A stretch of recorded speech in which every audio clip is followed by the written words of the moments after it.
अस्सलामु अलैकुम वरहमतुल्लाहि वबरकातुहू। नहमदुहू व नुसल्ली अला रसूलिहिल करीम, अम्मा बाद। मेरे प्यारे भाइयों और मेरी प्यारी बहनों, आज ज़कात का मसला बताने के लिए वीडियो बना रहे हैं। सबसे पहले ज़कात का थोड़ा सा फ़ायदा समझिए और ज़कात नहीं देने का ज़रा सा नुकसान क्या है वो समझ लीजिए। ज़कात के बारे में अल्लाह तबारक व तआला ने कहा है कि जो भी आदमी ज़कात देगा तो अल्लाह तबारक व तआला उसके माल की हिफाजत करेंगे और अल्लाह तबारक व तआला उसके माल को बढ़ाएंगे। अगर कोई किसी के पास पैसा है और उसने उस पैसा का ज़कात निकाला तो अल्लाह तबारक व तआला उसके पैसा को बढ़ाएंगे और जितना है उससे कम होने नहीं देंगे, उसकी हिफाजत करेंगे। अगर सोना है, चांदी है तो अल्लाह तबारक व तआला उसके सोना को बढ़ाएंगे, कम होने नहीं देंगे, उसकी हिफाजत करेंगे, किसी तरह का कोई नुकसान होने नहीं देंगे। अगर बिजनेस है और बिजनेस का उसने ज़कात निकाला है तो अल्लाह तबारक व तआला उसके बिजनेस को बढ़ाएंगे, उसके बिजनेस को कम होने नहीं देंगे। तो ये अल्लाह तबारक व तआला का वादा है। तो जो आदमी चाहता है कि अल्लाह तबारक व तआला उसके पैसा की, उसके सोना की, उसके चांदी की, उसके सिल्वर और गोल्ड की, उसके बिजनेस की अल्लाह तबारक व तआला हिफाजत करे और उसको बढ़ाए, तो वो आदमी को चाहिए कि ज़कात दे। और जो आदमी को इसकी ज़रूरत नहीं है, नहीं भाई अल्लाह की मदद हमको नहीं चाहिए, हमारा बिजनेस अल्लाह तबारक व तआला न उसकी हिफाजत करे न उसको बढ़ाए, अल्लाह तबारक व तआला हमारे सोना और चांदी की हिफाजत नहीं करे, उसको नहीं बढ़ाए, हमको ज़रूरत नहीं है, तो उसको कोई ज़रूरत नहीं ज़कात देने की। अल्लाह तबारक व तआला ने ज़कात देने का फ़ायदा बताया है। और जो आदमी ज़कात नहीं देगा तो अल्लाह तबारक व तआला उसके सोना, उसके चांदी, उसके कैश, उसके बिजनेस की हिफाजत नहीं करेंगे। तो जिसकी हिफाजत अल्लाह न करे, आप ये सोचिए कि क्या वो उसके पास ताकत है कि वो अपने सोना और चांदी और पैसा की ज़्यादा प्रॉपर्टी की हिफाजत कर सकता है? हम तो देखते हैं कि बहुत सारे लोग अपने पास पैसा रखते हैं, जेब में रखते हैं पैसा, जेब में से पैसा चोरी हो जाता है, जेब में से मोबाइल चोरी हो जाता है, गला में सोने का हार पहनते हैं और गला में से कहीं गिर जाता है, नहीं कुछ कहीं चोरी हो जाता है, गले में से हो जाता है। कितने लोग हम देखते हैं कि वो घर के अंदर बीरो में, लॉकर में रखते हैं, वहां से चोरी हो जाता है। और कितने लोग हम देखते हैं बहुत हिफाजत रखे, ऐसी मुसीबत आती है कि सारा सोना, सारा पैसा पूरा खत्म हो जाता है। तो भाई किसी के पास भी न पैसा, न सोना, न चांदी, न बिजनेस, किसी की हिफाजत करने की किसी के पास ताकत नहीं है। ये याद कर लीजिए। अल्लाह तबारक व तआला हमको एक मौका दे रहा है कि तुम ज़कात निकाल दो, तुम्हारे माल का तुम जितना रुपया ज़कात निकाले हो उससे ज़्यादा हम तुमको दे देंगे। अल्लाह तबारक व तआला ने वादा किया है कम से कम एक का 10 रुपया, कम से कम 1 रुपया का 10 रुपया अल्लाह ताला हमारे माल को बढ़ाते हैं। अगर हम अल्लाह के रास्ता में 1 ग्राम सोना खर्चा करेंगे तो अल्लाह तबारक व तआला 1 ग्राम के बदले में 10 ग्राम सोना देंगे। 1 ग्राम सिल्वर खर्चा करेंगे, अल्लाह तबारक व तआला कम से कम 10 ग्राम सिल्वर हमको देंगे। अगर हम 1 रुपया खर्चा करेंगे तो अल्लाह तबारक व तआला कम से कम 10 रुपया हमको देंगे। तो सबसे पहले तो आप ये बात समझ लीजिए, जिसको कोई ज़रूरत नहीं है अल्लाह की मदद की, वो आदमी को ये मसला सुन के भी फ़ायदा नहीं। तो अब जो लोग ज़कात निकालना चाहते हैं, जो लोग ये चाहते हैं कि अल्लाह तबारक व तआला उसके सिल्वर की, उसके गोल्ड की, उसके पैसे की, उसके बिजनेस की हिफाजत करे, भाई उनके लिए मसला है, उनके लिए वीडियो है। तो आइए मसला को समझिए कि ज़कात किसके ऊपर फ़र्ज है।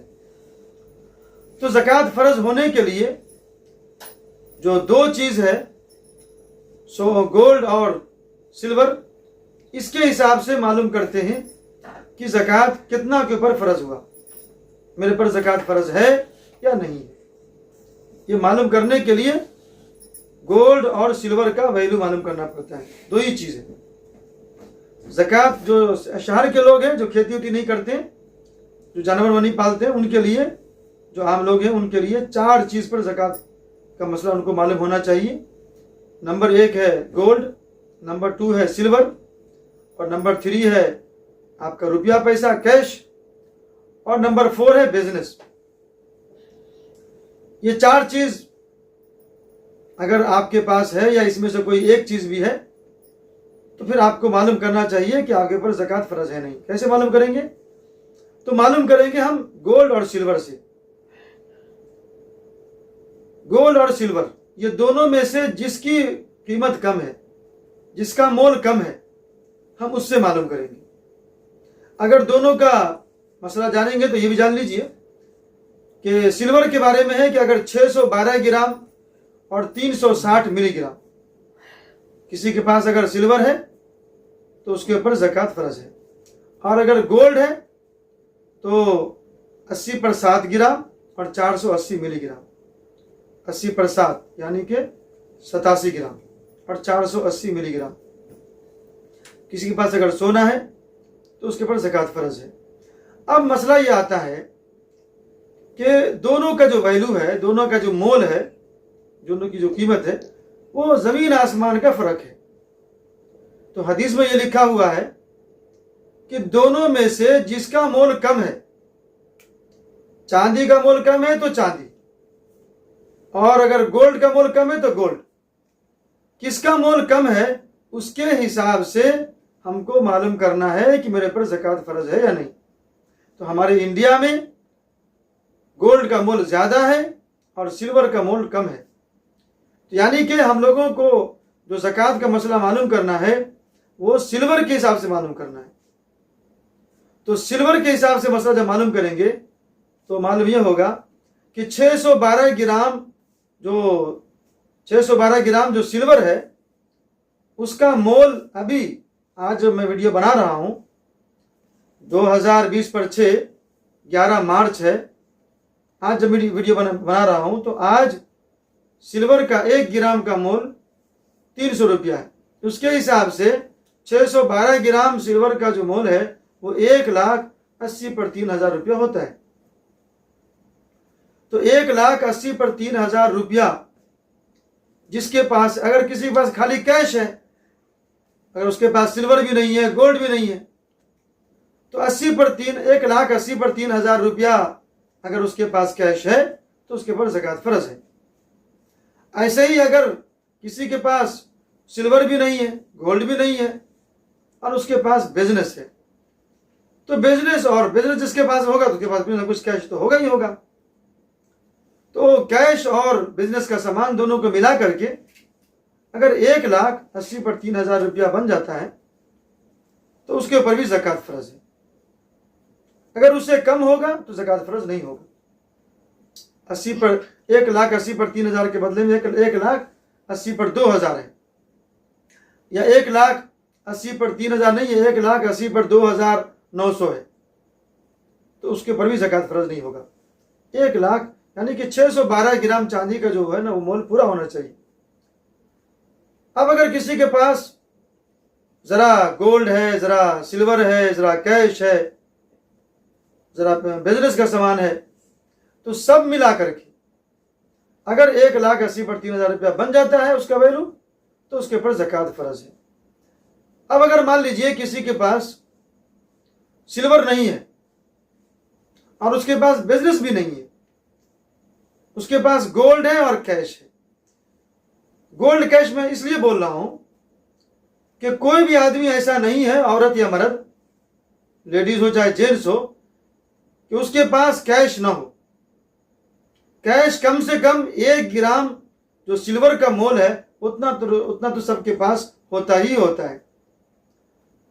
आज जो है बच्चों के पास भी 1 ग्राम सिल्वर का जो मोल है 300 रुपया, तो बच्चों के पास भी होता है। तो कोई लेडीज ये बात नहीं बोल सकती है कि मेरे पास 300 रुपया नहीं है। कोई जेंट्स नहीं बोल सकता है कि मेरे पास 300 रुपया नहीं है। इसीलिए जिसके पास भी गोल्ड है उसके पास कैश कंपलसरी होना ही होना है, नहीं होगा ऐसा हो नहीं सकता है। तो इसीलिए उसको ये नहीं बोला जाएगा कि आपके पास 1 ग्राम सोना है या 10 ग्राम सोना है, आपके ऊपर ज़कात फर्ज नहीं बोला जाएगा, बल्कि उसको बोला जाएगा कि आपके पास गोल्ड है और कैश है, और दोनों को मिला करके अगर सिल्वर का 612 ग्राम का जो वैल्यू है उतना हो गया, यानी कि 1,80,000 रुपया का हो गया आपका सिल्वर और आपका जो कैश है, यानी ऐसा मान लीजिए कि आपके पास 1 सौरन यानी 8 ग्राम या 10 ग्राम आपके पास सोना है और आपके पास 300-400 रुपया है। आप दोनों को मिलाइए कि 1,80,000 रुपये का अगर हो गया तो ज़कात आपके ऊपर फर्ज हो गया। इसलिए कोई कंफ्यूजन में नहीं रहना चाहिए। ये नहीं सोचिएगा कि मेरे पास 80 पर 7 ग्राम सोना नहीं है। 80 पर 7 ग्राम तब होगा जब किसी के पास 300 रुपया भी नहीं हो। ऐसा कौन है बताइए? कोई नहीं ऐसा। तो अगर इतना हो गया तो उस आदमी के ऊपर ज़कात फर्ज हो गया, और जब ज़कात फर्ज हो गया वो डेट वो टाइम लिख लेना चाहिए, और उसके बाद वो डेट वो टाइम लिख ले, रख ले, ज़कात फर्ज आपके ऊपर हो गया है। अब आपको कितना भी तकलीफ होगा आप किसी ज़कात नहीं ले सकते। बहुत सारे लोग क्या करते हैं कि उनके ऊपर ज़कात फर्ज है मगर वो लोगों से ज़कात मांगे फिरते हैं। ऐसा गलती मत कीजिएगा। अल्लाह तबारक व तआला ज़कात मांगने वाला हमेशा के लिए बना देगा आपको। ऐसा गलती मत कीजिएगा। तो जब ये बात मालूम हो गई कि हमारे पास ज़कात फर्ज हो चुका है, जो भी डेट है, जो भी महीना है, अरबी के हिसाब से उसको लिख के रख लीजिए, और आते साल 1 साल के बाद फिर उसी डेट में, उसी महीने में, रमज़ान का महीना है तो रमज़ान के महीने में जो तारीख थी वो उसी तारीख को आप फिर से हिसाब करेंगे और देखेंगे कि आपके ऊपर आज ज़कात फर्ज है या नहीं।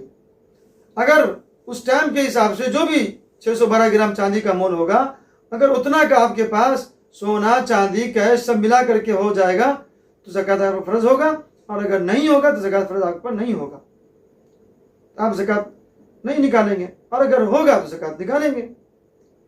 और अगर यह है कि भाई किसी को मालूम ही नहीं है, उसके पास है पहले से ही, उसके पास पैसा है, सोना चांदी सब है उसके पास, बिजनेस है उसके पास, तो उसको अगर डेट नहीं मालूम है तो उसको चाहिए कोई एक डेट अरबी के हिसाब से वो फिक्स कर ले, और हर साल उसी डेट में हिसाब करे, और उसको देखे कि अगर उसके पास 612 ग्राम का जो भी वैल्यू रहता है उससे ज़्यादा अगर उसके पास है तो फिर उसके पास ज़कात फर्ज है, वो लिख ले और वो ज़कात को निकाले।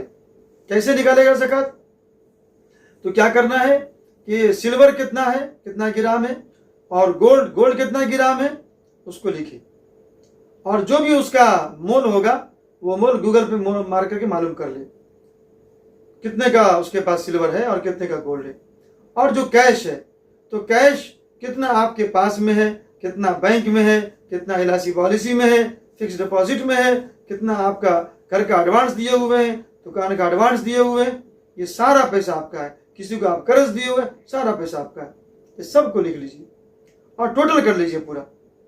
सोना चांदी को भी पैसा बना लीजिए, टोटल कर लीजिए। उसके बाद आपके अगर कर्ज है तो कर्ज उसको माइनस कर दीजिए। जैसे मान लीजिए कि आपके पास 1 लाख का सिल्वर है, आपके पास 3 लाख का गोल्ड है, तो 4 लाख हुआ। आपके पास आप घर लिए हुए हैं, उसमें 1 लाख रुपया दिए हुए हैं, तो ऐसे करके आप पूरा जोड़ लीजिए। अब उसके बाद अगर आपके ऊपर कर्ज है तो मान लीजिए कि जितना भी रुपया आपका, अगर 10 लाख रुपया हुआ है गोल्ड, सिल्वर और कैश मिला करके, आप ये जो आपके ऊपर कर्ज है उसको माइनस कर दीजिए, और माइनस करके जितना पैसा बचता है उसका ज़कात आपको निकालना है। वो लिख के डायरी में लिख के रख लीजिए। ज़कात जो निकालना है ना, तो वो ज़बान से हिसाब करके नहीं निकालना, उसको बाकायदा एक डायरी में लिख के रखना चाहिए। उससे मालूम होगा आपको कि आपको ज़कात देने से क्या फ़ायदा हो रहा है और क्या नुकसान हो रहा है। तो आप लिख लीजिए, और उसके बाद पूरे साल आप ज़कात निकालते रहिए। पूरा 1 साल आपके पास टाइम है। आप चाहिए तो एक ही बार निकाल दीजिए, आप चाहिए तो ज़रा ज़रा करके निकालिए। ये ज़कात का मसला है। हमको समझ में आता है कि जो ज़रूरी मसला है वो हमने आपको बता दिया। अगर कोई और मसला जानना है तो आप कमेंट बॉक्स में लिखिए, इंशाअल्लाह उसके लिए भी वीडियो बनाएंगे। व आखिर दावाना अल्हम्दुलिल्लाहि रब्बिल आलमीन। अस्सलामु अलैकुम व रहमतुल्लाहि व बरकातुहू।